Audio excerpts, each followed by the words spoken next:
الرحمن الرحیم. پرون یو غلطی معنی شوی وه. رسول الله صلی الله علیه وسلم چې د نجران د وفد والنا کم تپوسونه کړي نو هغې کې ما دا ویل غوښتل چې نبی علیه الصلاة والسلام نو ته وفرمایل چې په الله تعالی باندې خو مرګ نه راځي او عیسی علیه الصلاة والسلام به وفات کیږي. نو دا جمله زما د خولې نه داسې ووته چې عیسی علیه السلام وفات شوی دی، حالانکې وفات شوی نه دی، وفات کیږي به. نو دا د مستقبل په ځای ما د ماضي صيغه استعمال کړې وه، نو هغه تصحیح پکار ده. عیسی علیه السلام وفات شوی نه دی، وفات کیږي به، مرګ به پرې راځي او په الله تعالی باندې مرګ نه راځي. نو پرونی درس چا سره ریکارډي نو بیا دا جمله ورسره باقاعده وساتئ ځکه چې کې دا غلطي وه.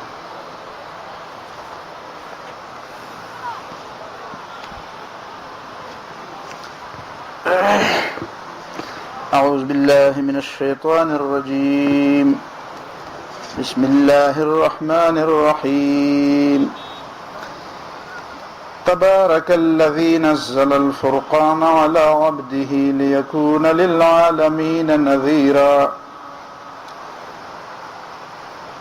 ولو شئنا لبعثنا في كل قرية نذيرا فلا تطع الكافرين وجاهدهم به جهادا كبيرا إن الله وملائكته يصلون على النبي يا أيها الذين آمنوا صلوا عليه وسلموا تسليما.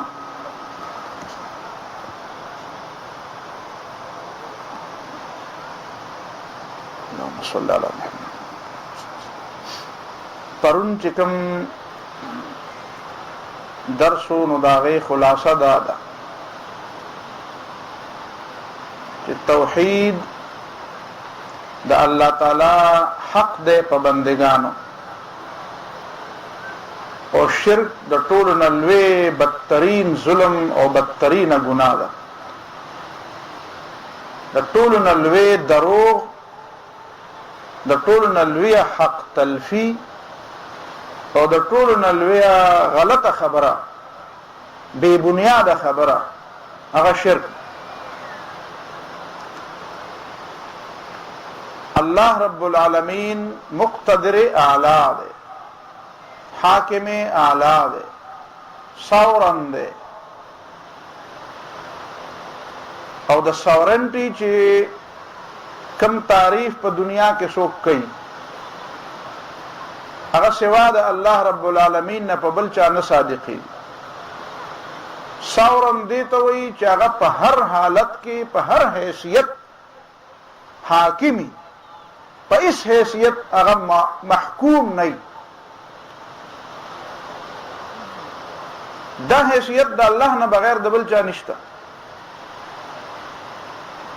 د دنیا بادشاهان هغه په یو لحاظ خو ځان ته ساورن وایي، خو هغه په حقیقت کې ساورن نه.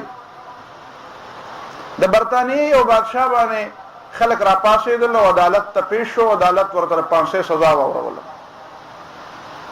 هغه په عدالت کې وی زه بادشاه یم، زه ساورن یم، ته څوک یې چې ته ماته سزا ورې؟ هغه ورته ته نه اتکړی ورته واچوې او زه دا پنسي کې په چوک کې پته ولګېده چې بادشاه ساورن نه دی، پارلیمنٹ ساورن نه دی، عوام ساورن نه دي، هغه مقتدر اعلی نه دي. خلک وی عوام ته حاکمیت حاصل لے، چې حاکمیت عوام ته حاصل شي نو محکومیت به د چای بیا، او کنه دا عوام حاکم هم او محکوم هم نو دا څنګه ساورنټي ده؟ ساورن او مقتدر اعلی په حقیقت کې الله پاک، او دا د توحید بنیاد ده. د توحید بنیاد ده. د توحید خبره به نیمګړې نه یاده. څومره آیاتونه چې قرآن مجید کې زه ګورم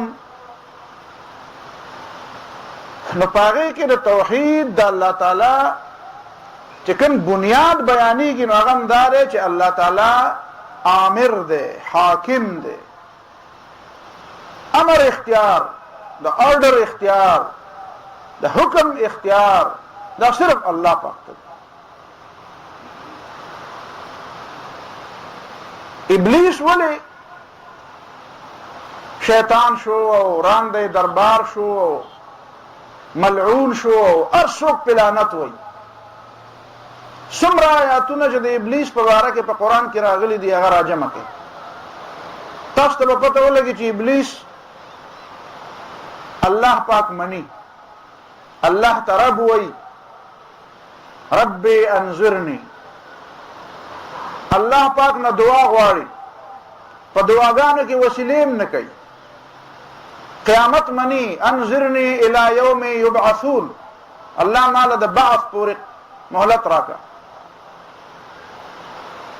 دعا د الله تعالی نه غواړي، قیامت مني، قسم د الله په نوم خوري، فبعزتك لاغوينهم اجمعين.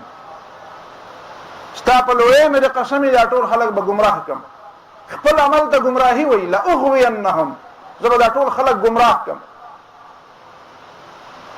دا الله دین ته صراط مستقیم وی، لاقعدن لهم صراطك المستقیم. الله ستا په سمه لار کې به خلکو ته کینم. دا الله لارې ته سمه لار وی، خپل لارې ته گمراه وی، خپل عمل ته گمراهي وی. سجده د الله نه بغیر بل چاته نه کوي. دا الله د سجدې نه خو انکار نه دی کړی، دا الله نه بغیر بل چاته سجده نه کوي. چې الله یې ورته ووایي هم نه کوي، غیر الله ته سجده نه کوي، د الله نه بغیر بل چاته سجده نه کوي. نو بیا خدا د موحدینو د سر ګل پکارو بیا نه په دې کې چل څه دی. عزت او عظمت د خدای لپاره مني، بلکې تقدیر هم مني. بما اغویتنی، خدای واستا په لاس کې هدایت او گمراهی ته گمراه کړ. بما اغویتنی، خدای ته گمراه کړ. د گمراهی نسبت د هدایت نسبت د دې ارش الله تعالی ته. نو دا چل څه دی چې د شیطان د ټولو نه خطرناک شی دی. چل دا دی چې کان من الجن ففسق عن امر ربه، دی د الله امر نه مني، د الله حکم نه مني. اصل خبره د الله حکم منل دي ته توحید وای. دا نور خبره بیا ردینه چار چا پیره چورلی، دا بنیاد ده. وكأي من قرية عتت عن أمر ربها ورسله فحاسبناها حسابا شديدا وعذبناها عذابا نكرا. وكأي من قرية دير كل والو عتت عن أمر ربها، چې د خپل رب د حکم نه سرتابي وکړه، ورسوله او د پیغمبرانو خبره ونه منله. فحاسبناها حسابا شديدا، موږ ورسره سخت حساب وکړو، وعذبناها عذابا نكرا.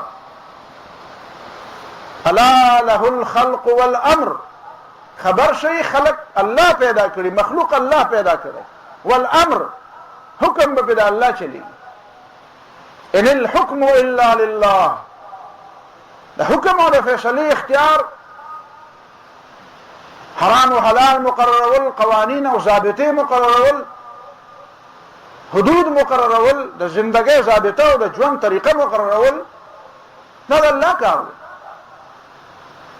امر الله تعبدوا الا اياه، ولې عبادت کوو د الله؟ امر الله حکم کړی. ان الله يأمركم ان تؤدوا الامانات الى اهلها، الله دا حکم کوي، پیغمبر ته اول حکم کوي. د پیغمبر نم تپوس کوي، یا ایها النبی لم تحرم ما احل الله لك، اے پیغمبر چې الله د حلال کړي ته ولې حرامه؟ عفى الله عنك لما اذنت لهم، د منافقانو لدی اجازه ولې ورکو؟ دا پیغمبرنا الله تپوس کوي. او لا يسأل عما يفعل وهم يسألون، الله نه تپوس حق څوک نه لري. ساورن کی ده، ساورن دی الله، مقتدر اعلی ده. داسې بل څوک نشته د هغه نه څوک د تپوس حق ونه لري. د پیغمبر نه موږ د تپوس حق نه لرو، خو الله یې لري. جبريل علیه السلام وما نتنزل الا بامر ربك، مونږ چې زمکه ته راکوزیږو د الله په اړه راکوزیږو، په خپله خو نه. پیغمبر تم الله امر کوي، جبريل ته الله امر کوي. دا الله امر دی، دا توحید دی. غیر مشروط اطاعت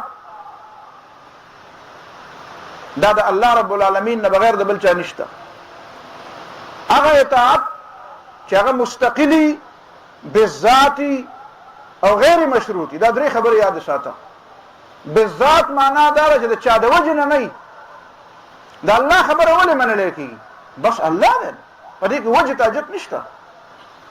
ها د پیغمبر ولې منل کېږي؟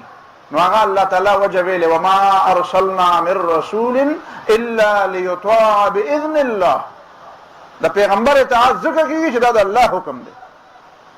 پیغمبر چې پیغمبر شوی نو 40 سال پورې نبی علیہ السلام محمد ابن عبد الله وو، واجب الاطاعت نو په خپل وته پته نه وځي چې پیغمبر کېږم نه، نور خلکو ته څنګه پته لګیدا؟ اله واجب الاطاعت شو چې الله پیغمبر، لیکن الله همیشه واجب الاطاعت دی. د چا په دې باندې څه داسې وخت نشته په څه ټایم، الله آل ټایم هر وخت واجب الاطاعت مطلق. د الله تعالی اطاعت مطلق دی. څه معنا؟ چې شرط پکې نشته چې کدا سي خبره وکړه نو منې به، کدا سي ونه نه به منې. د پیغمبر اطاعت هم ګوره مطلق دی، خو د دې باوجود په عقیده کې دا خبره ساتل غواړي. قرآن وایي سورۃ ممتحنه کې ولا يعصينك في معروف. دا خزي چې راشي او بیعت در سره کوي نو بیعت وسره وکړه، په دې خبره ورسره بیعت وکړه چې ولا يعصينك في معروف. په معروف کې به ستانه فرمانی نه کوي. ولې پیغمبر د غیر معروف حکم هم چرته کوي نه؟ نو بیا دا صرف د فرق د پاره دا خبره زموږ په ذهن کې کېنئ چې د الله د اطاعت او د الله د پیغمبر د اطاعت په منځ کې فرق شته.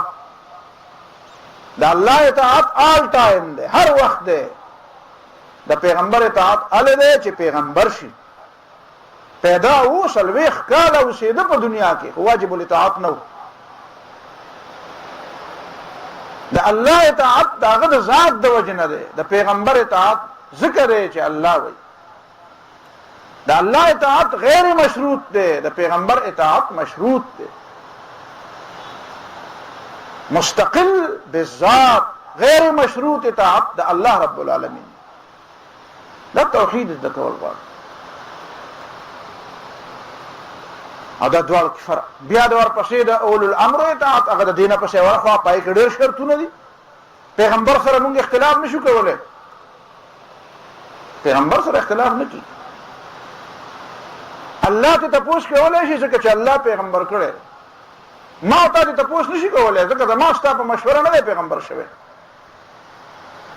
ما ته د خلیفہ نه تپوس کولای شي ځکه خلیفہ د مسلمانانو په مشوره مقرري. د پیغمبر نه بعد خلیفہ د مسلمانانو په مشوره مقرري. نو داغه په خلافت په تقرر کې د خلیفہ په حیثیت په تقرر کې د مسلمانانو مشوره شامل ہے.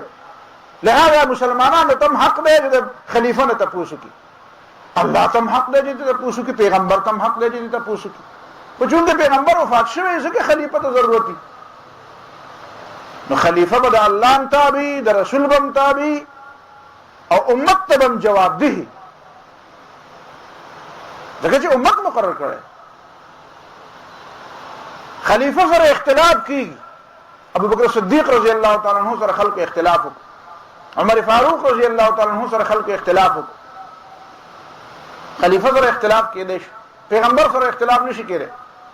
ومن يشاقق الرسول من بعد ما تبين له الهدى ويتبع غير سبيل المؤمنين نوله ما تولى ونصله جهنم. پیغمبر سره څوک اختلاف کوي جهنم ته بځي. دا بنیادی خبره ذهن کې کېنول غواړي. بیا رسول الله صلی الله علیه وسلم او قرآن دیمه خبره کوي. د قرآن مجید مستند مفسر چې هغه ته حق حاصل دی او داغه تفسیر دلیل دی هغه محمد صلی الله علیه وسلم. الله پاک یوازې پیغمبر د دې لپاره نه دی رالېږلی چې دا کتاب واله خلکو ته ورسوه. څنګه چې ځینې خلک وایي چې دی خو صرف مبلغ دی، صرف رسونکی دی، او د رسولو معنا دا ده چې بدل الله تعالی یو کتاب ورکړو او ته دا د خلکو ته ورسوه. نه، د رسول الله صلی الله علیه وسلم حیثیت یوازې دا نه دی، دا حیثیت هم دی چې مبلغ دی، او چې قرآن ګوري نو دا حیثیت هم دی چې هغه شارح دی، لتبین للناس ما نزل الیهم. دې دپاره مې کتاب درولېږه ای پیغمبره چې ته به خلکو ته دا قرآن بیان کې. نو بیان خو زم کوم او بیان پیغمبر هم کوم، نو ته څه چې یو شانتي دي دا دواړه بیانونه؟ نه، د پیغمبر بیان اتھنټک دی، مستند دی، هغې کې اختلاف نه کېږي. ټول سیسټم خراب شوی.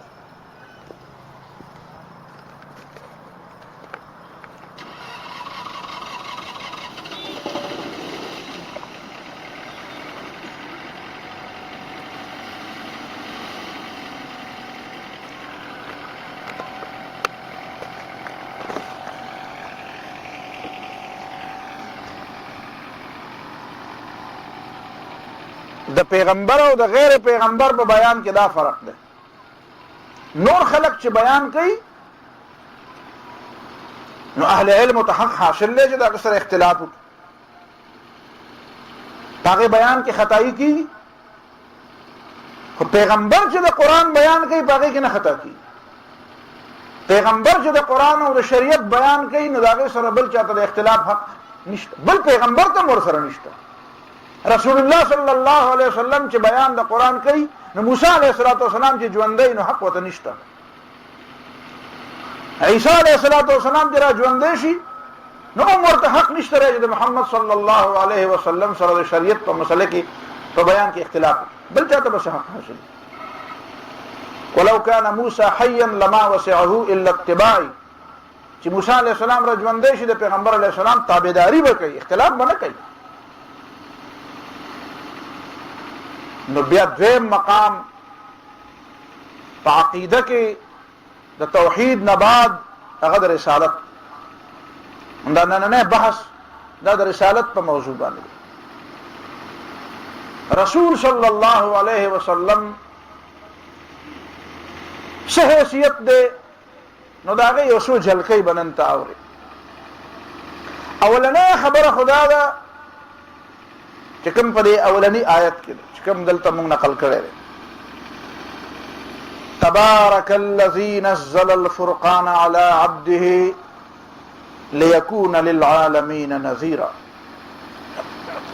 د ډېر لوی خیر او برکت مالک دی، ډېر اوچت دی، ډېر لوړ شان والا دی، ډېر لوی خیر والا دی. هغه ذات نزل الفرقان على عبده چې درجه په درجه راولېږه دا کتاب چې دا د حق او د باطل په منځ کې فرق کوونکی دی په خپل بنده. لیکون للعالمین نذیرا، دې دپاره چې شي دا قرآن او دې دپاره چې شي دا پیغمبر د ټول جهانونو د خلکو دپاره نذیرا یرونکی. نزل گریجولی داسې درجه په درجه نازل کړ، لږ لږ آیات. په دې صورت کې وروسته بیا خلک وایي اعتراض کوي لولا انزل هذا القرآن جملة واحده، دا قرآن په یو ځل ولې نه نازلې ده؟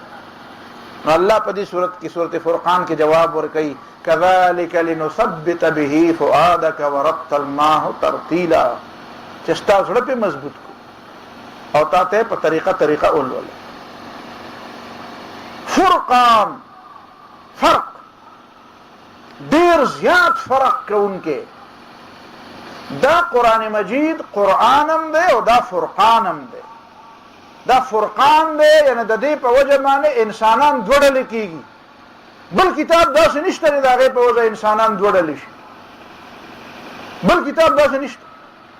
د امام بخاري د دې کتاب په وجه هم په کار نه ده چې انسانان دوه ډلې شي. دا د دې مقام دا نه دی چې د دې په وجه انسانانو کې ډلې پیدا شي. د بل عالم داسې کتاب دا حق نه لري چې د هغې په وجه باندې انسانان جوړلی شي. قرآن د دې خبرې حق لري چې د دې په وجه انسانان جوړلی شي. څنګه جوړلی؟ څوک یې مني نو هغه یو ډله ده، او څوک یې نه مني دا بله ډله. بس دا دوه ډلې دي. څوک قرآن مني دا یو ډله ده، څوک قرآن نه مني دا بله ډله ده. قرآن منونکي دا حق دی، قرآن نه منونکي دا باطل. دې نه علاوه بل کتاب داسې نشته چې هغې په وجه باندې خلک دوه ډلې شي. بل کتاب ته دا مقام نه دی حاصل. په شخصیاتو کې هم د انبیاو چې محمد صلی الله علیه وسلم ته نور انبیاو ته هم په خپله موقع حق حاصلو، او د قیامته پورې بیا محمد صلی الله علیه وسلم ته دا حق حاصل دی چې د هغه په وجه باندې د انسانان جوړلی شي. څوک یې مني نو دا یو ډله ده، څوک یې نه مني دا بله ډله ده.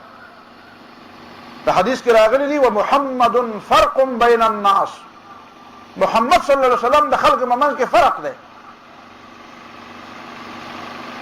بل شخصیت داسې نشته چې د هغې په وجه باندې د هغې منونکي مسلمانان شي او د هغه نه منونکي کافران شي.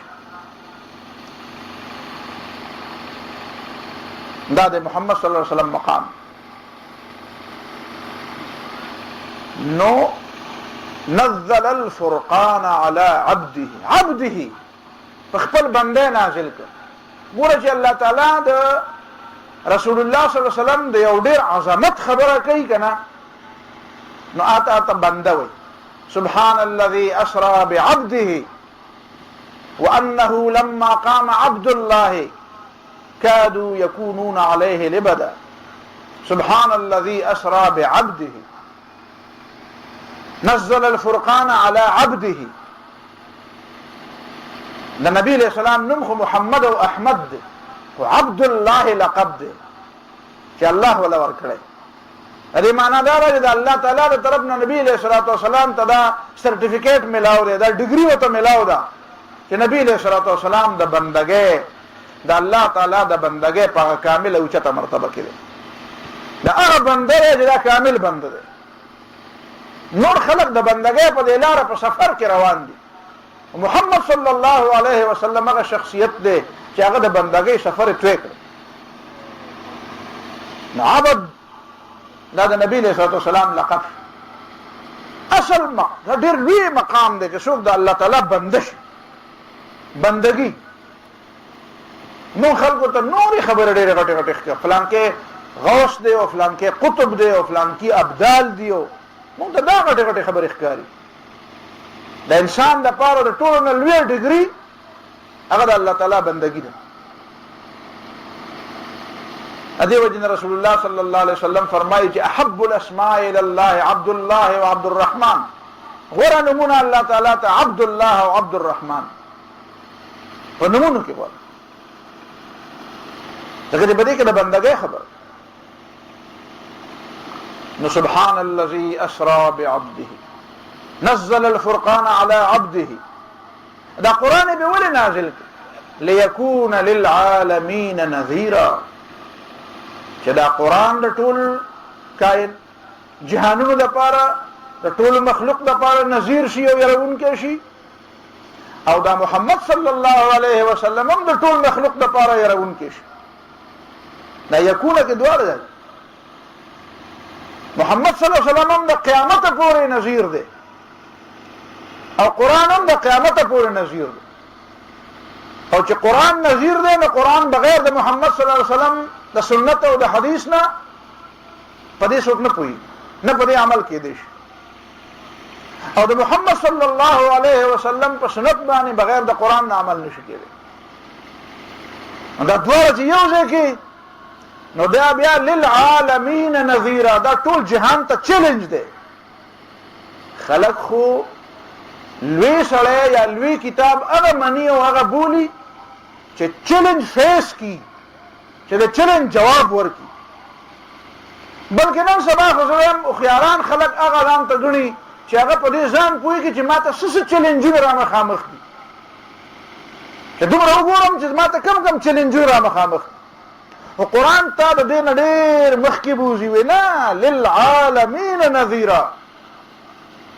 ټول دنیا د انسانانو لپاره د قیامت د ورځې پورې ټول جهانونو لپاره د ټول انسانانو لپاره د ټول دورونو لپاره قرآن او پیغمبر چیلنج دی.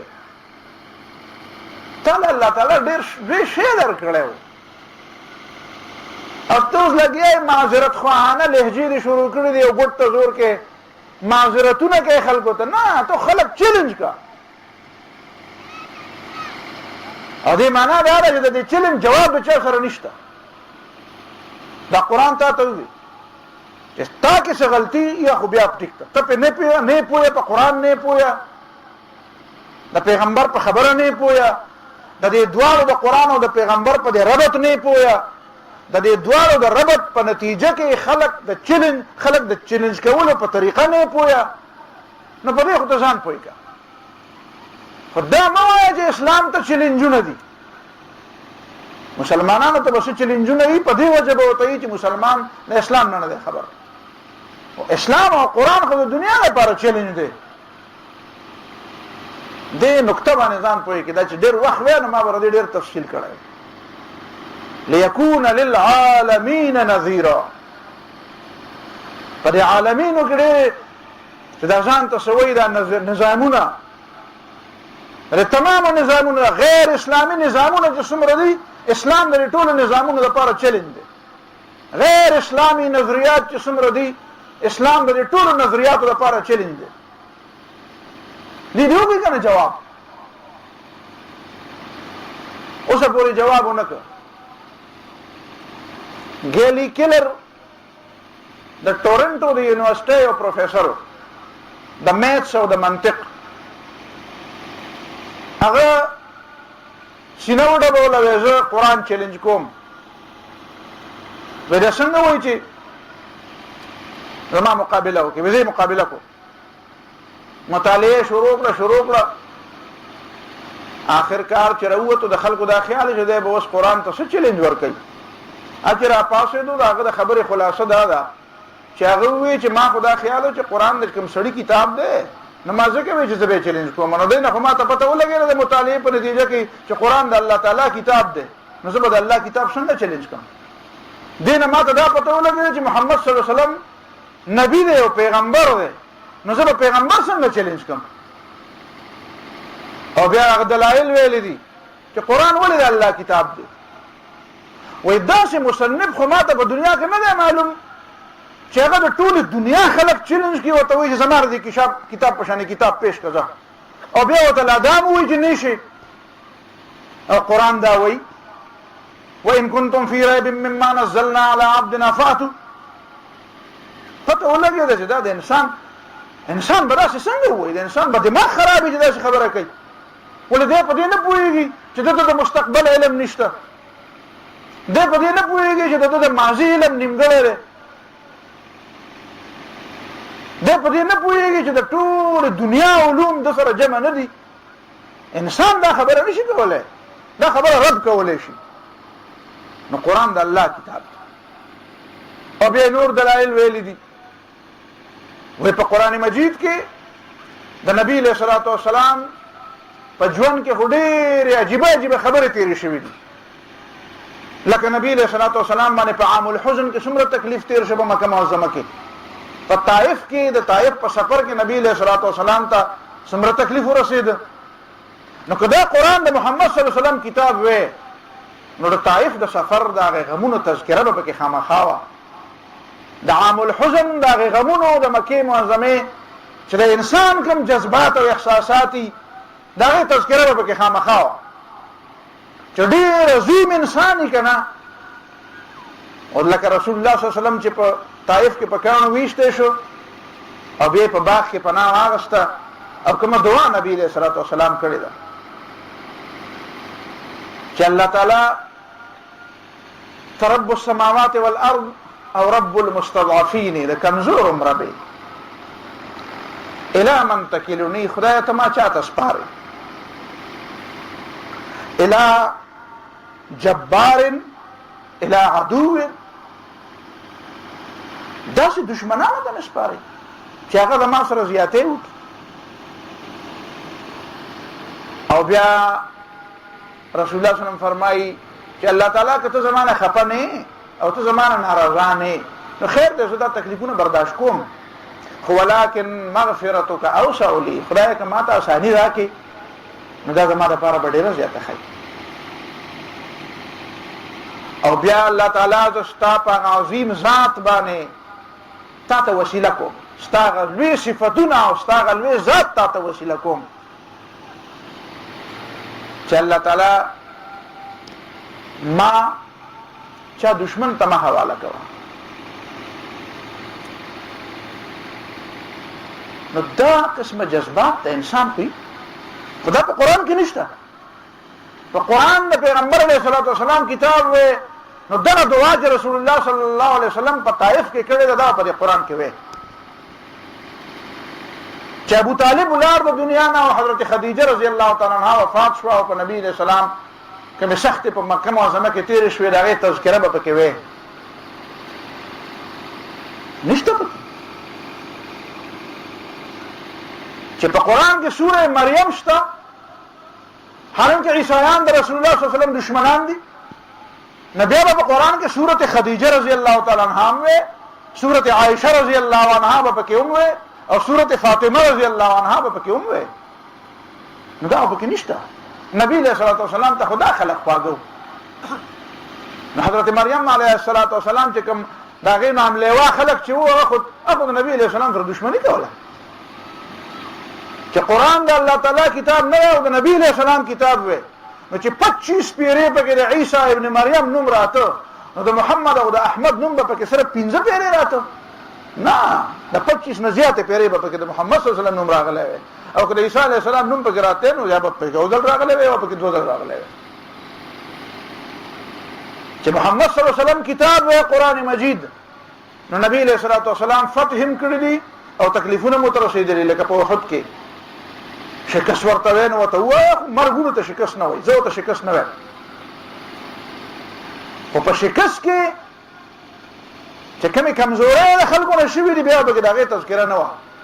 اس جرنیل د خپل شکست ذمہ داری چې والی نه داسې تفسیر نه کوي په خپل جنگ باندې لکه قرآن چې په دې غزوه احد کې تفسیر کړی دا تفسیر ډیر بالا دغه تفسیرونه چې یو فاتح یا یو مفتوح جرنیل د خپل جنگ په نتیجه کې کوي. بلکې ځان چې په غزوه بدر باندې چې کومه تفسیر په قرآن کې راغلی ده دا تفسیر هم دغه جرنیلانو دغه تفسیرونه ډیره زیاته بالا ده چې فتح وشي نو د فتح په خوشحالی کې خلک خپلې کمزورۍ بیا نه یادوي او قرآن چې په غزوه بدر کې تفسیر کړی ده په هغې کې د ټولو نه مخکې د کمزورو ذکر کړی دی. يسألونك عن الأنفال قل الأنفال لله والرسول فاتقوا الله وأصلحوا ذات بينكم. الله نو یریږي خپل عمل صحیح کې. قل الأنفال لله والرسول دا غنیمتونه تاسو نه دي دا الله او د رسول. كما أخرجك ربك من بيتك بالحق وإن فريقا من المؤمنين لكارهون. الله تذكر رئیسته او ځینې خلکو دا خبره بده ګڼل. د فتح په خوشحالۍ کې یو انسان داسې تبصره کوي چې پای کې بیا چې د خوشحالۍ باندې تبصره کوي نو کمزوري پکې خامخا یادې چې فخر او غرور نه کوي چې په کمزورو تبصره کوي نو داږي کې د خیر یو پهلو خامخا یادې چې خیر دې په دې کې دا فائدہ ده. دا د انسان د تصور نه ډیر اوچت شی دی ډیر بالا خبرې ده. بهرحال قرآن چیلنج دی او د محمد صلی الله علیه وسلم سیرت او سنت دا چیلنج دی د دنیا لپاره. تاسو نشئ چیلنج کولای. تاسو سره وسله پرته ده او پای نه ته پته نشته داسې وسله د چا سره شته نه داسې هتیار د هیچ سره نشته. ليكون للعالمین نذیرا او د عالمین لپاره نذیر دی بس بل نذیر ته حاجت نشته کنه. دا قرآن نذیر دی قیامت پورې او د پیغمبر صلی الله علیه وسلم دا تعلیمات نذیر دي د قیامت پورې. د قیامت پورې دا نذیر موجود دی د پیغمبره دروازه بند دا د دې آیت خبر. بلا ولو شئنا لبعثنا في كل قرية نذيرا. که زمون اراده وای نو موږ په هر کلی کې پیغمبر لېږلی خدا سي اراده زمون نه هر کلی د پاره پیغمبر لېږل سګران کار نه خو الله وې دا مې نه کو نو اوس به ته وایې چې نه دا به کړي وې نو ما ورته وایي چې تا خو یو ظلم دا ونه وایي چې د انور د ټولو ملکونو دپاره دی نو د امریکې دپاره به ځان له انور وایي او د پاکستان دپاره به ځان له انور وایي زمونږ او د هغې خو نه لګي د انډیا دپاره به ځان له انور په کار و سپوږمۍ او زمونږ دپاره ځان له انور او سپوږمۍ په کار و نو دا یو انور او سپوږمۍ د انډیا هم ده او زمونږ هم ده او د سریلنکا او د مالدیپ هم ده او د امریکې او د برطانیې هم ده خو دا د الله تعالی خوښه ده نو د بجلی سیسټم یې ستا د وابدا جدا دی د پاکستان او د انډیا د هغې به څه بل څه نه وي نو ټیک ده چې اهل علم او علماء ښودونکي او ژبې او طریقې د هر علاقې جدا جدا دي خو پیغمبر د ټولو یو څنګه چې ماهتاب او آفتاب د ټولو یو دي لکه په دې نور کې تا ته څه مسله چې دا په امریکا باندې ګرمي او رڼا کوي نو موږ ته څه کمی راګني تا ته څه کمی راځي څه مشکل تا ته دې نه پیښېږي چې نور امریکې له رڼا ورکوي یا انډیا له رڼا ورکوي هو د الله تعالی نظام ولو شئنا لبعثنا في كل قرية نذيرا خدا سي مې ونه کړ چې مې ونه کړ نو د خلکو خبره ته کوږ مګد فلا تطع الكافرين کافر خلکو خبره مې منه دې ماوره نو څه کوه غلط کینا نه نه غلط مکینا وجاهدهم به جهادا كبيرا وجاهدهم به او دا قران والا وجاهدهم او د کافرانو خلاف جهاد وکړه د دې قران په ذریعہ جهادا کبیرا ډیر لوی جهاد قران بیانول لوی جهاد دی د قران په ذریعہ باندې د خلکو ذهنونه د خلکو عقیده د خلکو فکر جوړول او دا غینا غلط خبرې وشتل او دا غي په صحیح طریقه تعمیر کول دا جهاد کبیر دی جهاد کبیر وجاهدهم به جهادا كبيرا څنګه جهاد کبیر جهاد کبیر یو معنا دا ده چې تاکي څومره اهلیت دی او څونه د پکې زور دی نو هغه زور د اخره هدا پورې استعمال کړ د دې قران د خدمت لپاره او په دا قران د خلکو په مخ کې د بیانولو لپاره او د دنیا د نظام د چیلنج کولو لپاره ګوره دا پکې یاد ساته للعالمین نذیرا دنیا چیلنج کې نو دا په ګپ نه کیږي چې خوبونه هم کې او بیا به دنیا هم چیلنج کې نه قران به بیانې نو بیا به خپل صلاحیت او خپل قابلیت د اخره هدا پورې استعماله دا جهاد کبیر دویمه خبره تا سره چې څومره دستیاب وسایل دي هغه تمام وسایل اب بروکار راوړي ملګری به متحرک کې وسایل برا پیدا کې د ګوتو د قلم د دماغ د فکر د جبې چې څومره دې وس کېږي دا تمام ذرایع به استعمال کې دا جهاد کبیر دی دا قرآن لپاره استعمال کا او دنیا چیلنج کا درېمه ترجمه د جهاد کبیر بیا دا ده چې هم پهلو همگیر او عالمگیر جهادو کا واز نصیحت یوازې نه یوازې د عقیدې خبرې مه کوه خلکو ته دا مه ښایه چې حرام او حلال څه دي خلکو ته دا مه ښایه چې معیشت څه ته وایي معاشرت څه ته وایي د خاندان نظام به څنګه وي اخلاقیات څه ته وایي آداب زندگی څه ته وایي نو دا جهاد کبیر دی چې یو پهلو مه راټینګوه صرف مستحبات راټینګ کې صرف مونځ راټینګ کې صرف روزه راټینګ کې نه وجاهدهم به جهادا كبيرا هم جهتي جهادك هم وقتي جهادك هم غير جهادك عالمگیر جهادك چې د ژوند یو شعبه د جهاد نه پاتې نشي په هر میدان کې مقابله دشمن په هر میدان کې مقابله کوي کنه نو ته څه میدانونه پرې دي نه څه میدانونه پرې دي نه حالانکه موږ مسلمانانو ډېر میدانونه پرېخي الله دې موږ ته معافي وکړي ډېر میدانونه دي مسلمانان په پروان نه ساتي میدانونه پرېخي لکه مثال په تور زه به د ورکوټه غوندې مثال ویم ته به وایې چې ما مثلا د ادبیاتو میدان مسلمانانو پرېخي ادبیات ته به په ادبیاتو کې اسلام فنون لطیفو کې اسلام څه مطلب نه ما ته وی چې ګوره دا ادبیات چې خلک خوري په دنیا کې اوس به په دې مجلس کې روان ماشوم نه تاسو کوم ما په خپل په وړوکوالي د لطیفه اورېدې نو په دې لطیفو کې خلک شوی یو لطیفه به مونږ اورېده وې درې قمقل په لار روانو ان موږ په پښتو کې دا چې په دماغ کې ورننيشتي وې دوه درې قمقل په لار روانو په سین په غاړه د سمندر په غاړه نو هغه یو پکې وی چې هغه په سمندر ورو لګي نو دا میان بس کوي نو ډرک ډرک خلکو به وخاندل ناغه دیم به توی چې بس سم کوي خو دې ونه ته بخیږي نو درې متوي چې ولې داسه میخې دي چې ونه ته بخیږي نو هغه رستنو دوه قمقلانو په وجه دی اولنی سړی تم قمقل وی چې چا دا وی چې په دریاب به ورو لګي او په قران کې خدای الله تعالی وی چې واذل بحار سجرت چې کله به دا سمندر ګرم شي دا سمندرونه به ګرم شي په دې به ورو لګي دا وبخ د هایدروجن او د اکسیجن د یو خاص امتزاج نه جوړ دي او هایدروجن او اکسیجن دا به الله تعالی جدا کوي نو هایدروجن بلیږي او اکسیجن په بلیدو کې تعاون کوي نو چې کوم خدای دا وبو د هایدروجن او د اکسیجن نه پیدا کړی دي نو هغه د دوه جدا کولای نشي او دوی وی دا رقمکلو خبره نه خان دي پوری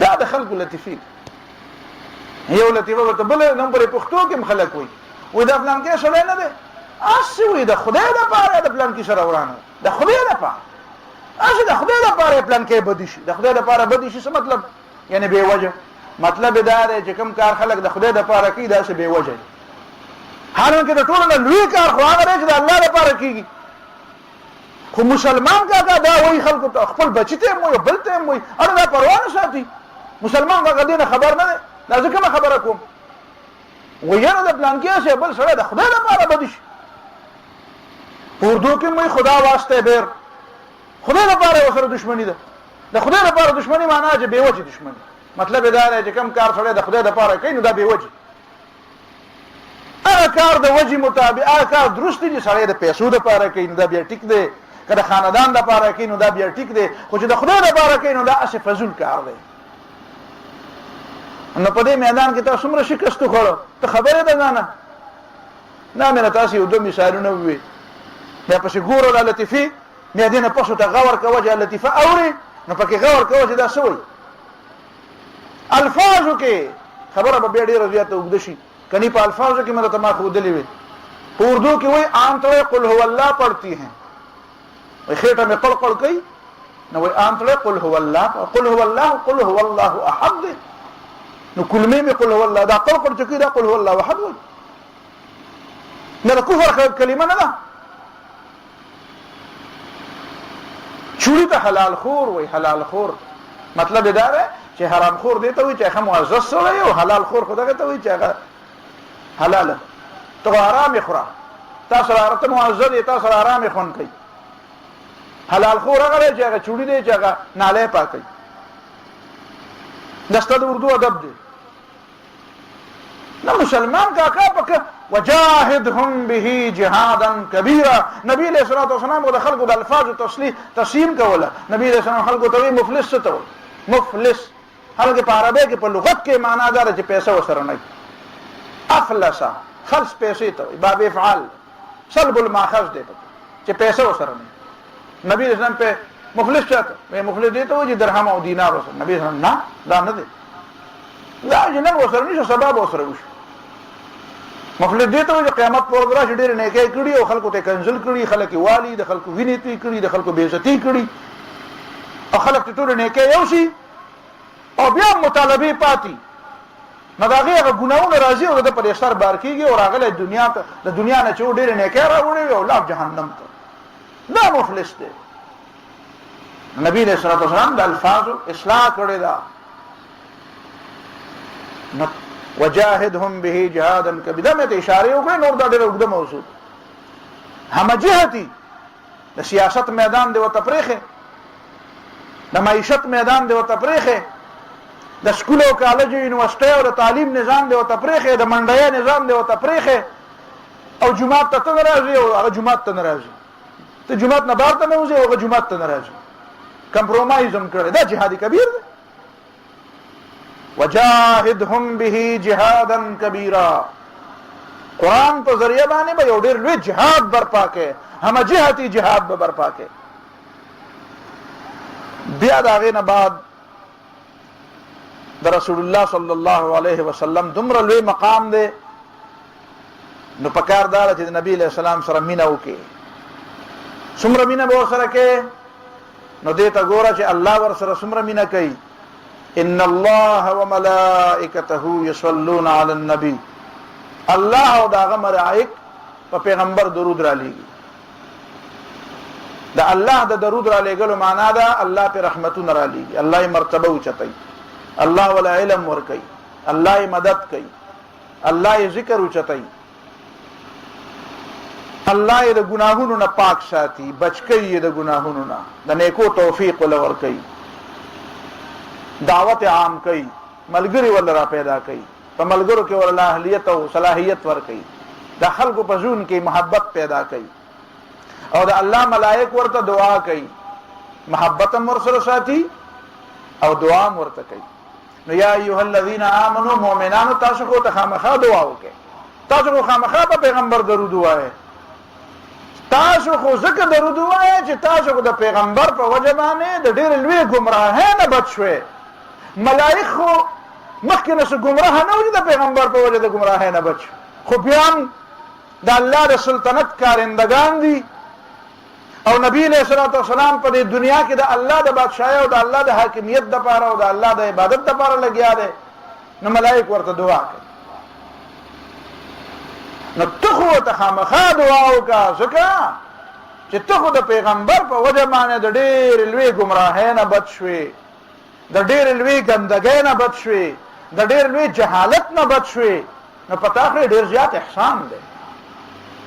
او بیا خاص کر په هغه وخت کې چې نور خلق د پیغمبر علیه الصلوۃ والسلام کردار کشي کوي، لکه چې کوم وخت کې دا آیاتونه نازلېده، نو منافقان او بېدین خلکو ځکه کردار کشي کوله چې هغې پوهېدل چې دا اسلام خو غالب کېږي، رښتیا خو غالب کېږي، نو د هغې خو ایمان په دروغو او په باطلو، هغې خو ځان خپله کشتۍ ډوبېدونکې لیده، نو هغې خو په زړه کې پولۍ پې دلېدې په زړه باندې، نو هغې ذکر مخالفت کوو. نو یوازې دا نه چې هغې مخالفت کوي نو به ته صرف درود وایه، نه، دا درود خو د مینې نښه ده، درود وایه خو جهاد کبیر خو یې درته ووایې که نه، داسې به نه کوې چې هغه به د پیغمبر مخالفت کوي او ته به صرف درود وایې، نه نه، مقابله به کوې، مخالفت به ته هم کوې، خدای باوجود چې هغه پروپیګنډه کوي ته به د پیغمبر د مینې خبره کوې، ته به د پیغمبر تعریف کوې، صفت به کوې.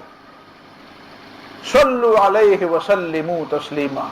ولی څومره عظیم انسان دا صلات خو ډېره لوی خبره ده، دا درود په چا باندې ویل چې الله او ملائکې پې وایي، مسلمانانو تاسو هم پې وایې، دا پیغمبر دومره عظیم انسان دی، نو او دومره عظیم انسان دی که نه چې انسانیت یې د جهالت نه ویسته، په ټول انسانیت یې دومره لوی مهرباني وکړه، رحمت للعالمین.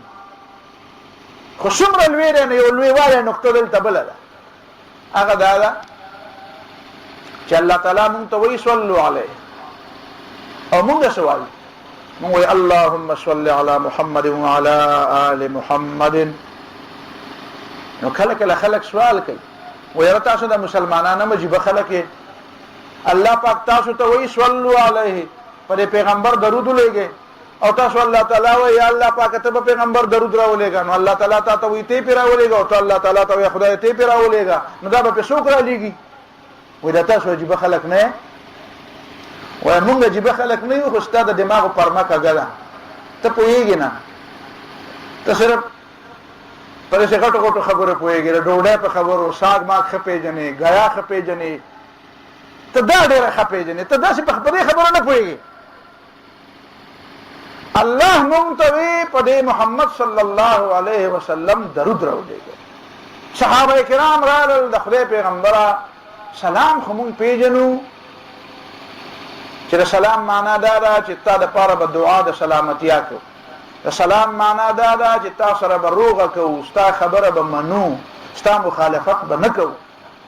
په دې خو پوهېږو، په دې نه پوهېږو چې صلات څنګه ووایو.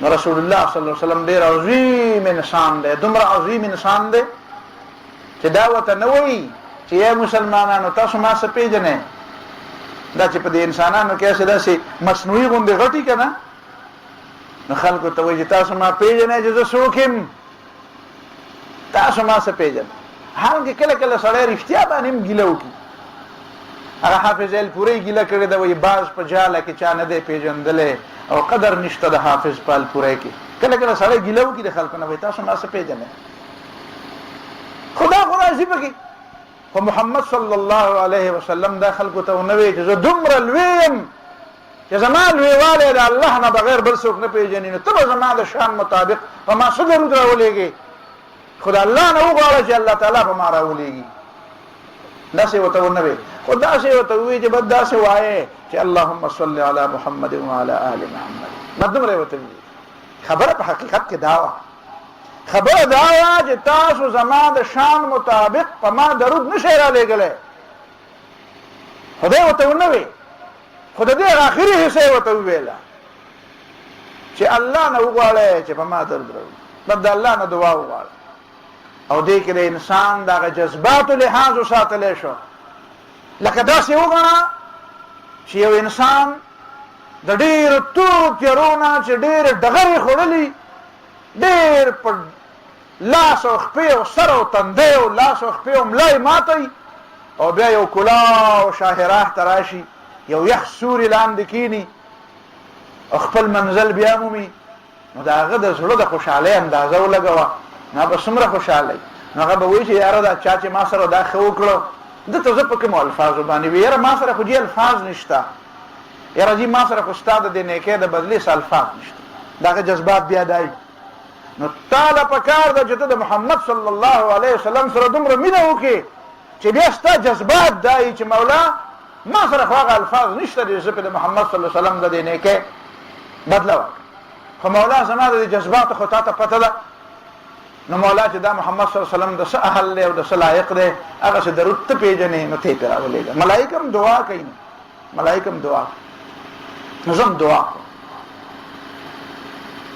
ما دا لوستي و چېرته چې غالب یو قطعه ویلې وه اوږده خبره ده په هغې کې دننه یو شعر په هغې کې هغه وایي غالب ثنای خواجه به یزدان سپرده ایم دا یزدان لفظ پکې زما خوښ نه دی د دې په ځای به زه رحمان ویم غالب ثنای خواجه به رحمان سپرده ایم کان ذات پاک مرتبه دانه محمد است اقبال چې دا شعر وی که نه واورېده ویره چې کاش چې زما دا ټوله شاعري د غالب وی خو چې دا شعر ما ویلی ځکه چې د اقبال د نبي علیه السلام سره ډېره زیاته مینه وه ډېره مینه وه زه وایم چې په دې موجوده زمانه کې اقبال ډېر لوی ولی الله ته ولی الله خدای خبر څه ته وایې ته چې هغه شین کمیس والا ته ولی الله وایې زه هغه نه یادوم شین کمیس خو به نه و هغه په خپله وایي وی بیا به صحبت اقبال مید و ساغر کش اگر چې سر نه تراشد قلندری داند راشه د اقبال مجلس ته او د د مجلس یو دوه جامه خو وسکه خیر دی سر خو نه خروي خو د قلندرۍ په چل پوهېږي ښه وی ز بیرون در گذشتم ز درون خانه گفتم وی د دروازې نه د بهر نه تیر شم ځکه چې باقاعده عالم خو نه یم مدرسه کې خو مې نه دی ویلی سبق چې باقاعده مې دا صرف او نحو او اصول او فقه او منطق او ریاضي او احادیث او دا ټول وی او بیا مې پټکې وتړو داسې خو نه یم ز بیرون در گذشتم د دروازې نه د بهر نه تیر شم خو ز درون خانه گفتم چې دننه څه و نو هغه مې ټول وی ښه دروازې نه بار تللی ما خو چې دننه څه دي نو مې ټول وی او سخونې نه گفتنی را چه قلندرانه گفتم داسې خبرې مې وکړې چې چا کړې نه وي ځکه چې قلندر خو یم که نه ته مې نه منې قلندر خو د هغه باوجود هغه وی چې د غالب دا شعر زما وی ځکه چې غالب په خپل شعر کې وایي چې غالبه ته به څوک یې چې د محمد صلی الله علیه وسلم صفت به وکړې غالب ثنای خواجه برحمان سپرده ایم دا به الله ته پرېږدم کان ذات پاک مرتبه دانه محمد است چې هغه ذات ته صرف پته ده چې محمد څومره لوی دی څومره لوی دی محمد صلی الله علیه وسلم څومره عظیم دی خدای خو نه دی خو د مخلوق کې د هر چا نه لوی دی د خدای په خدایۍ کې ګوره شریک نه دی خو په مخلوق کې د هر چا نه لوی دی خو اصل زه وایم چې دا د اقبال هم لویوالی و ځکه چې اقبال په خپل یو شعر ویلی او هغه ماته د غالب د شعر نه څه کم نه ښکاري. اقبال په خپل ویلی و گر تو میدانی حسابم ناگزیر از نگاه مصطفی پنها بگیر. خدایا وی چې که د قیامت په ورځ باندې زما سره حساب ضروري، حساب خو به کې ناول خو یم چې خدای به حساب مې معاف کا، خو که زما سره حساب کول ستا په علم او په حکمت کې خامخا پکاري چې ما سره حساب کې، نو بیا داسې وکړه چې از نگاه مصطفی پنها بگیر. نو بیا را سره د پیغمبر علیه السلام نه په پټ ځای کې وکړه چې نبی علیه السلام ته پته ونه لګي چې ما سره حساب کې، نو ما ته به دا وایي که نه چې دا دې کړي، ما ته به دا وایي چې دا او کړي خو مې دي، نو چې ما ته دا دې کړي او دا دې کړي او پیغمبر علیه السلام یې ویني، نو نبی علیه السلام به شرمنده شي چې خدایه زما امتي دی او ګوره دا یې کړي، زما نام لیوا دی او دا یې کړي. نو خدای اسنه چې زما د ګناهونو په وجه د نبی علیه السلام سترګې ښکته شي، نو د نبی علیه السلام سترګې ښکته کول نه غواړم، نو چې ما سره حساب کې. نو د نبی علیه السلام د سترګو نه لږ پناه وساته. دا شعر خو د هغې نه څه کم دا د محبت بنیاد دی. دا محبت پکار دی، د دې محبت په بنیاد چې بیا کوم درود ویلی شي اللهم صل د داسې زړه نه وځي. نو نبی علیه الصلاة والسلام تاسو ته پته ده که فرمایي چې چا په ما درود وی نو الله تعالی به پې لس ځله درود وایي، چا چې په ما لس ځله درود وی الله تعالی به پې سل ځله درود راولېږي، چا چې په ما سل ځله درود وی الله تعالی به پې زر پیرې درود راولېږي، او چا چې په ما زر پیرې درود وی نو لا يعذبه الله بالنار، بیا به الله تعالی د دوزخ په عذاب نه په عذابوي. دا خو محاله ده. نو ان الله وملائکته یصلون علی النبی، او پر صلات کې یو بل ټکی دی تاسو ته پته ده چې اللهم صل علی محمد وعلى آل محمد. آل چاته؟ نو آل دا لفظ په قرآن مجید کې څوارلس پیرې خو د فرعون په باره کې راغلی دی، آل فرعون. دې مطلب دا دی چې اتباع نه مراد، اتباع یوازې اولاد ته نه دی مراد، عطرت او اهل خو بچو ته وایي، لیکن آل چاته وایي؟ نو آل اتباع ته وایي. نو ګورئ چې په پیغمبر درود وی او علی آل محمدین وی نو په خپله پکې ځان هم راغی، خو داسې په دې واسطه پکې راغی. په خبره تاسو پوه شوئ؟ اندازه لګوئ الله تعالی په خپل پیغمبر درود خو واپس کوي نه که نه؟ نو ته چې په څومره مقدار کې او په څومره ریشو باندې ستا د آلیت دا ریشو څومره ده، ستا د اتباع دا تناسب څومره دی د پیغمبر سره، په هغه تناسب خو پکې ته مې زه چې ویم چې الله د پیغمبر په آل باندې درود راولېږي، نو آل معنا ده اتباع. نو چې څوک یې څومره تابع دی نو هغه مره حصه ته میلاو ده، که څوک یې 100% تابع دی نو په آل کې 100% شامل دی، او که څوک یې 90% تابع دی نو 90% پکې شامل دی. وعلى هذا القياس نو د پیغمبر باندې درود کې هم نبی علیه الصلاة والسلام د ډېر وسعت نه کار اخیستی دی. نو په ایمان یې ووایه داسې لیډر په دنیا کې میلاویږي، دومره عظیم سړی په دنیا کې تا ته میلاویږي چې دومره عظیم وي او بیا وایي زه عظیم نیم، او چې دومره عظیم وي نو د خپل ځان خبره کوي نو تا هم پکې ورسره شریک کړي. دومره عظیم خو دا تصور کې په خیال کې خو کېدی شي، خو دومره عظیم لیډر د محمد صلی الله علیه وسلم نه علاوه په دنیا کې په خیال کې خو کېدی شي، خو عملا نشي کېدی، ځکه محمد صلی الله علیه وسلم محسن انسانیت، ځکه رهبر اعظم دی، ځکه جگت ګرو دی او لیډر اف دی ورلد دی. نور لیډران خو د نبی علیه السلام نه ډېر وروسته دي، نور لیډران دي د نبی علیه السلام نه لیډري زده کوي. دې ته وایي ښه دي. بیا ورپسې دویمه خبره کوي، ته خو درود وی خو څه خلک داسې دي چې هغه پیغمبر ته تکلیف ورکوي. ان الذین یؤذون الله ورسوله، څه خلک داسې هم شته چې الله او رسول ته تکلیف ورکوي. د تکلیف ورکولو مطلب څه دی؟ نو تکلیف ورکولو مطلب دا دی چې د پیغمبر سره دښمنی کوي، د پیغمبر مقام نه برداشت کوي، لوی نه برداشت کوي، د هغه د عزت په نه پیرزو کېږي. او په دې کې د بخاري روایت دی، دا په اشاراتو کې خبره کوم دی کې دنه د فقه ډېره اهمه مسله ده. یوزون ازا، د ازا د لفظ نبی علیہ السلام بخاری کې 3 ځله دا حدیث راغلی دی چې نبی علیہ السلام فرمایي من لکعب ابن الاشرف، څوک دی چې د کعب ابن اشرف نه اخلاص کی، فانه قد آذى الله ورسوله، ځکه کعب ابن اشرف الله او رسول له تکلیف ورکړی، او کعب ابن اشرف بس کول نو د نبی علیہ السلام په شان کې به ګستاخی کول. نو محمد ابن مسلمه رضی الله تعالی عنہ پاسې دو و اے د خدای پیغمبر اتحب ان اقتله، دا د خو خدای چې مړی کوم. نبی علیہ السلام یا دا سویم کم نه په ورغه او ورته وی چې کجوري مې پکار تاودار د خپل مو رشتہ دار رضای رورم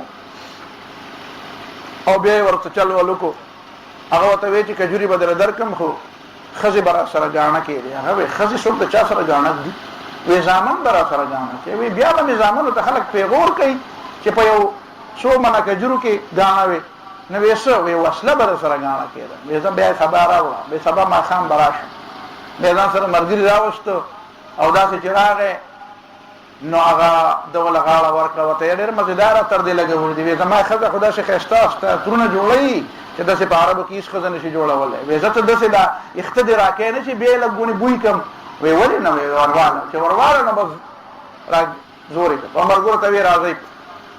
او نبی له سلام نه خوشخبری وی زکه چې اذ الله ورسوله، دا الله او رسول ته تکلیف ورکړي. پاتې شو دا خبره دا کاروایی څنګه و دا کاروایی د محمد صلی الله علیه وسلم په اجازه و. البته دې کې بیا فقہی باقی تفصيلات نو هغه د وخت څخه بیانوم، خو دومره خبره یاد ساتي چې د خلیفہ نبی علیہ السلام په وخت کې حکمران هم دی، نو حکمران بر ویلي دي چې دا څه وکړه. ټیک نبی علیہ السلام ویلي دي چې ورسره سره راوړه. دا سلام بن ابي الحقيق مبارک ویلي دي چې ورشه لا شیل تسل راوړه. عبد الله بن عتیق رضی الله تعالی عنہ مرګ الله ولا غنم سرکټ. نو د پیغمبر په وینا د اسلامی خلیفہ په وینا دا قسم کاروایان کله کله کې دي شي، کله کله داسم کې دي شي. نور تفصيلات خو بیا نور لعنهم ان الذين يؤذون الله ورسوله، یقینا هغه کسان چې تکلیف ورکي الله او پیغمبر ته، ورته پیغمبر ته تکلیف ورکي نو الله ته تکلیف ورکي. لعنهم الله في الدنيا والاخره، الله پلانت کړي په دنیا او په آخرت کې، ولدي د پاره تیار کړي عذاب مهین نسپکون کې. فلا وربك لا يؤمنون، دا څنګه د خلک څنګه وېستا پر رب دې قسم دې خلک ایماندار نه دي. کم خلک اندوان نه اندوار خود نه دي، خدا مسلمانان ایماندار نه دي، مسلمانان نه دي ایماندار وای نه کنه دا پور نه دي. حتا يحكموك فيما شجر بينهم، تر دې چې تا فیصله کوونکې وګڼي په اختلافاتو کې چې د دې په منځ کې دي. د پیغمبر مقام دی، پیغمبر باندې به فیصله کې ښه، چې په پیغمبر فیصله نه کوي نو ایمان پکې نشته. او ثم لا یجدوا فی انفسهم حرجا مما قضیت، بیا دې نه مومي په خپل زړونو کې تنګي دا فیصله نه چته یو کې او یسلموا تسلیما، او د زړه نه ومني. اللهم صل وسلم وسلم تسلیما ویل خاصان دي، هو یسلموا تسلیما دلته ده، دا یسلموا تسلیما چې د پیغمبر خبره به مني، بیا مخالفت ګورا چې ستاره او سړي سره جګړه لکه دلته جګړه نو ستاره هغه خبره خو نه منله، خو چې فیصله پیغمبر وکړه او د توی چې د دې ټیک ده نو اوس به بیا منې، نو دا د ستاره خصم منل نشو، دا د پیغمبر خبره منل شو. نو ته د مرګري دا خصم مقابل خو نه منې ځه، خو چې پیغمبر ته وایي چې من نبی نه منې، نبی په پیغمبر درود څنګه وایي. دا چې قصه وشوه چې په مدینه منوره کې د حضرت زبیر رضی الله تعالی عنہ د یو انصاری، بعض خلک ویل چې دا بدری مو د دې انصاری په منځ کې جګړه، هغه جګړه د بخار و د بخار طریقه په اسلام کې دا ده چې دا هغه دینه خور راغله هغه تستا پټای دی ورپسې بیا سما پټای دی، نو چې هغه وګرځي نو د پخوانه طریقه بیا دار چې هغه پټای جوړي نو اول به هغه پټی اوبه کېږي، بیا به ورپسې دا زما پټی اوبه کېږي. خو که مخکې ستا هلته ځمکه وه او هغه شړه وه او هغه په دې اوبو نه اوبه کېده او زما را به مخکې اوبه کېده دا دې خوا پټی او ته بیا ولګېدې او د دې اوبه خور نه بعد دې بیا هلته هغه ځمکه جوړه کړه نو بیا به هغه زما د دې نه پس اوبه کېږي.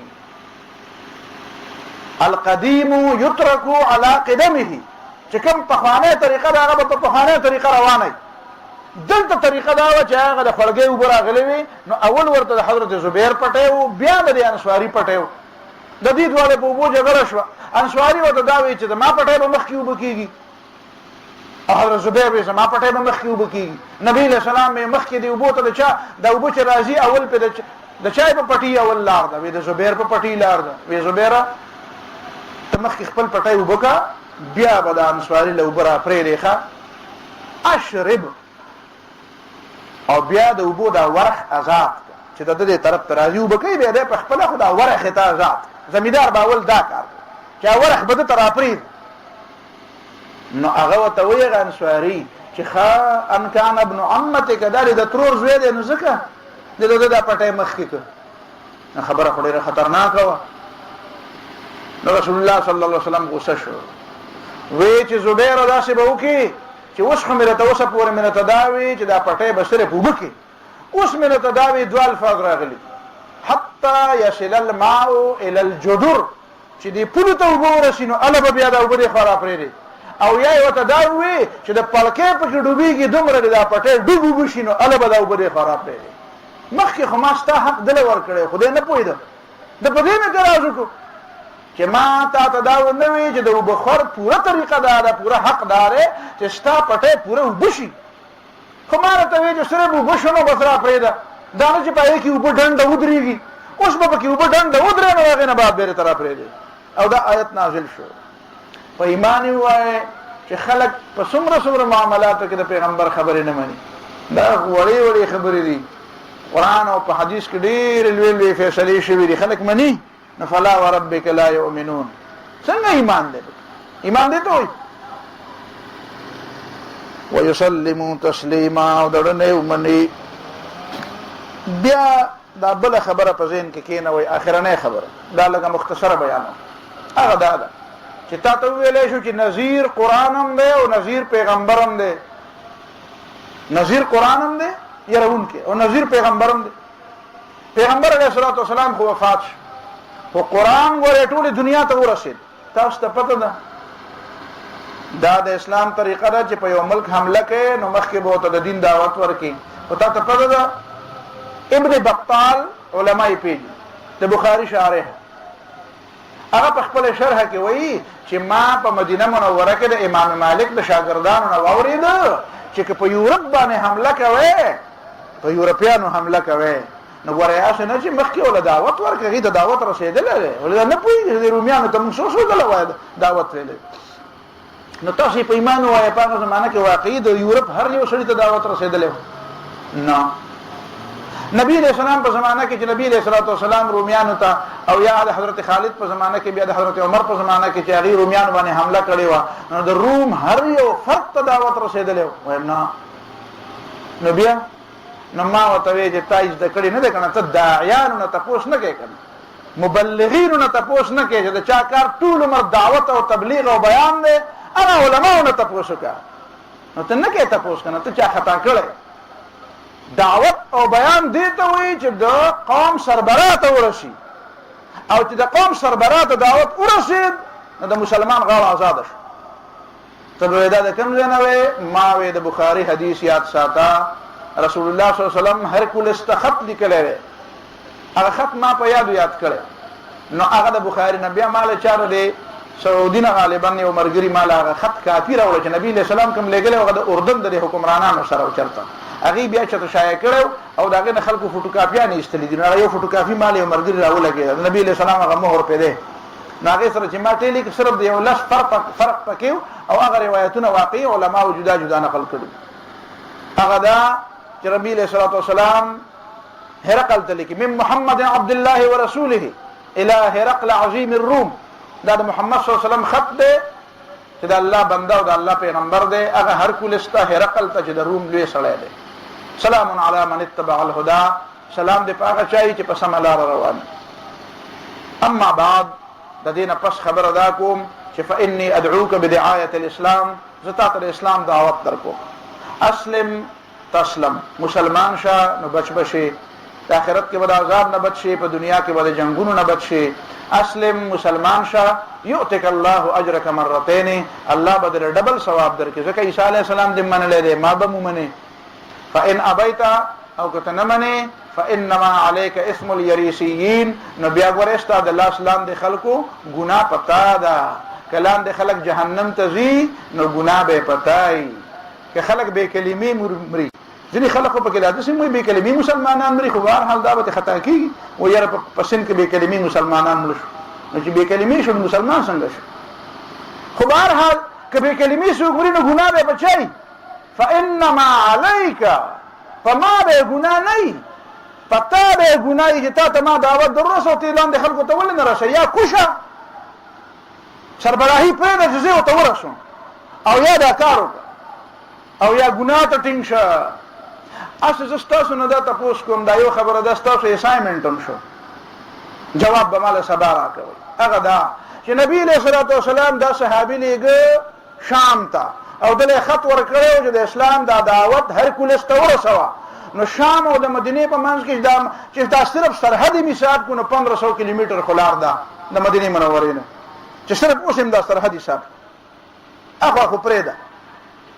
نو چې 1500 کیلومتر یو صحابي روان و، نو دی خو به په هوا نه وتلی که نه، دی خو به په لارې ته، ده به په لارې دمه کوله که نه به یې کوله، او جي ده به شپه کوله، ده به چا سره ملاوېدو که نه، په لاره به څوک مخې هم ورتله که نه، یاره دله به چا شپه هم ورکړي، یاره ده باندې به چا ډوډۍ هم خوړلي، یاره په ده باندې به چا اوبه هم څښلي، یاره ده به د چېرته دمه هم کړي.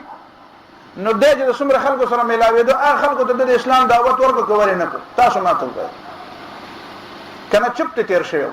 ده چې د یو سړي سره مثلا شپه وکړه اسایمنټ ته، دا پکې یاد، ده نن روان شوی و بېګا ماسوتن د یو سړي سره کور ته ورسېدو، هغه سره یې شپه وکړه، او هغه ته د اسلام دعوت ورکړه که ولې نه کړه؟ یا لار کې ورسره میلاو شو، ګنټه نیمه ورسره کېناست او دعوت یې ورکړو که ولې نه کړه؟ که ته یې دعوت یې ورکړه، ما نبي علیه السلام خو ته دا نه ویلي، د خو خلاف ورزي وکړه، نبي علیه السلام خو ته ویلي چې به هرکولس له ځې. هلته هم چې خلکو ورته وایي دا خط راکوې، نه هېچا له خط نه ورکوم، برای راست به هلته ورځم، بادشاه له به خط ورکوم، بل چا نه ورکوم، ما ته د پیغمبر حکم دی. نو په لارې چا ته دعوت ورنه کړه، نو چې ده سره نن یو سړی میلاو شو او دله یې اوبه هم ورکړې، او چای خو په هغه وخت کې نه وه، خو ډوډۍ هم ورکړه، او سبا له چې دی ته لاړ نو هغه بېګاله مړ شو، نو د ده ګناه به د چا په سر؟ یاره تاسو راته ووایئ، د دې صحابي په سر به وي چې دا کافر د دنیا نه لاړ، دا ستاسو ذمه داري شو، دا به راته وایئ چې د ده دا ګناه د چا په سر؟ نو ده نه دی کړی په لاره دعوت ورکړی، ده دعوت څه دی رسولی دی هغه هرکولس ته. د دعوت طریقه د پیغمبر دا ده چې چا ته به دعوت رسوي؟ حکمران ته به رسوي. دا بله خبره ده چې دا نه وایم چې خلکو ته به نه رسوي، خو زه دا وایم چې دا هغه ایډیل طریقه ده، هغه لویه طریقه دا ده، هغه سنت طریقه چې هغه وکړي نو په هغې به صحیح اثر مرتب شي. او چې دا خوا وشا ورته ولې هسې چې په دشمن ګزار کوې که نه، نو چې په دې لاسې ګزار وکړي نو څنګه به وي، او چې په دې خېټه ګزار وکړي نو څنګه به وي، او چې په دې ملا یې ګزار وکړي نو څنګه به وي، او چې په دې کپړې یې ګزار وکړي نو څنګه به وي.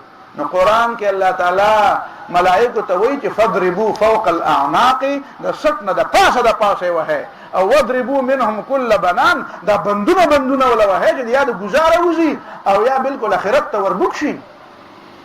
داسې چل ول مه کوه.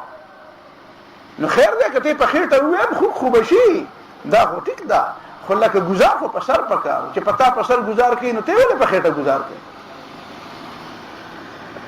نو دا مطلب شو. نو څه خبره مې درته کوله چې قرآن نظیر دی. قرآن څه دی؟ هر چا له نظیر ورغلی دی. زمونږ یو ملګری دی بهرحال، نو هغه دې رانه خفه کېږي نه، خو آخري خبره کومه. نو هغه په یو ځای کې تقریر کو، نو په تقریر کې دا ووی چې ای خلکو دا آیاتونه وی چې د قیامت په ورځ باندې که الله تعالی د خلکو نه تپوس وکړي چې الم یاتکم نذیر، تاسو له یارونکی نه راغلی، او هغه وایي چې نه خدای نه راغلی نو تاسو به څه وایئ خدای پاک نو بیا ما ځان لکینو ما ورته وایي چې داسې تفسیرونه مه کوه ځکه چې په دې کې خو الله تعالی دا وایي چې زه به ورته ووایم چې الم یاتکم نذیر تاسو له يرونکي نو راغلی او هغې به راته دا ووایي چې بلا ولې نو راغلی قد جاءنا نذیر نو داسې خلکو ته مه وایي چې هغه د قیامت په ورځ ووایي چې نو راغلی ځکه قرآن خو دا وایي چې هغه وایي چې راغلی نو ته د قرآن تفسیر کوې که یا الټه کوې خبره دا ده چې دا نذیر اوس څوک دی نو دا نذیر نه ما یادې او نه تا یادې مونږ په صحیح معنو کې دعوت پیش کړو نو ټیک خبره ده چې یارول پکار دي خو اصل نذیر قرآن دی او قرآن دنیا ته راغلی دی قرآن دنیا ته بس چې راغلی دی نو او د چا بانه ختمه ده بانه ختمه ده دا بانه څوک نشي کولی که کولی نو په قیامت کې به یې کړي وي داسې به یې ویلی که نه چې خدای ماله خو نه دی راغلی لیکن الله تعالی وایي ویا به وایي چې څه بلا ولې نه قد جاءنا نذیر نو پته ولګېده چې نذیر قرآن دی نذیر محمد صلی الله علیه وسلم دی دا لیکون للعالمین نذیرا دا دواړه والا او دنیا چیلنج کا او محمد صلی الله علیه وسلم سیرت خپل کا دا مطلب شو کلما القی فیها فوج ارزل چې ورواچولی شي په دې دوزخ کې یوه ډله د کافرانو اعاذنا الله من ذلک سألهم خزنتها نو داروغگان اوس د جیل ذمہ داران به تپوسو کی چې الم یاتکم نذیر ولی تاسو له څوک نذیر نو راغلی نه تاسو له قرآن نو راغلی ته په کوم ګوټ کې اوسېدې چې د یاجوج ماجوج وي چې ته په غرونو کې په غارونو کې دننه اوسېدې کوم ځای اوسېدې ابو ورته وایي چې حیران چې د قرآن راغلی او دا بیا هم دوزخ ته راغی نو قالو دی به ورته وایي بلا ولې نه قد جاءنا نذیر مونږ ته قرآن راغلی و فکذبنا نو مونږ ورته دروغجن نسبت کو وقلنا مونږ وایي ما نزل الله من شیء الله یې سم نه دي رالیږلي آیاتونو ته مونږ وایي دا د الله له طرف نه دي او چې چا راته وي چې د الله له طرف نه دي نو هغې ته مونږ وایي ان انتم الا فی ضلال کبیر نه یې تاسو مګر په لویه ګمراهۍ کې په هغې هم د ګمراه فتوې ولګولې کله کله سړی خپل نوم بل ته وایي خپل نوم بل ته فرعون موسی علیه السلام ته وی وانت من الکافرین وی ته کافری تاسو ته پته ده فرعون موسی علیه السلام ته وی وانت من الکافرین وی ته کافری وی ته د کافرو مرګ نو کله کله سره خپل نوم بل ته وی په دې خپه کېږم چې کله سره ته گمراه وي ناغه نه ځان خطا شوی ځان ته ویل پکار وغه ته وقالوا لو كنا نسمع ونعقل دي بوای کاش چې مون خبر اورېدلې وي یا په ځان پوي کړې وي نو ما كنا في اصحاب السعير موږ پر دوزخ والو کې نه وي فاعترفوا بذنبهم نو اعتراف د خپل ګناهو کو فسحقا لاصحاب السعير نو تبعید د جهنم والو د پاره الله دې موږ بچ کی واخر دعوانا الحمد لله ربنا آتنا في الدنيا حسنه وفي الاخره حسنه وقنا عذاب النار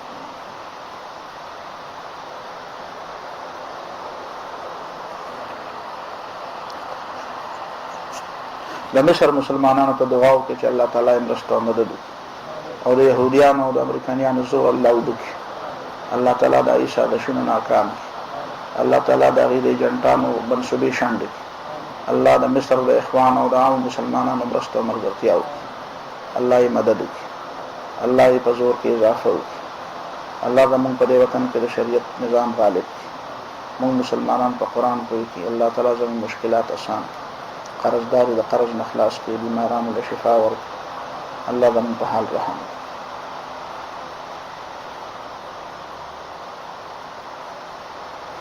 صلی الله تعالی علیه وسلم ان شاء الله آینده به د 12 بجو نه مخکې درس ختمیږي خو نن د پرونی درس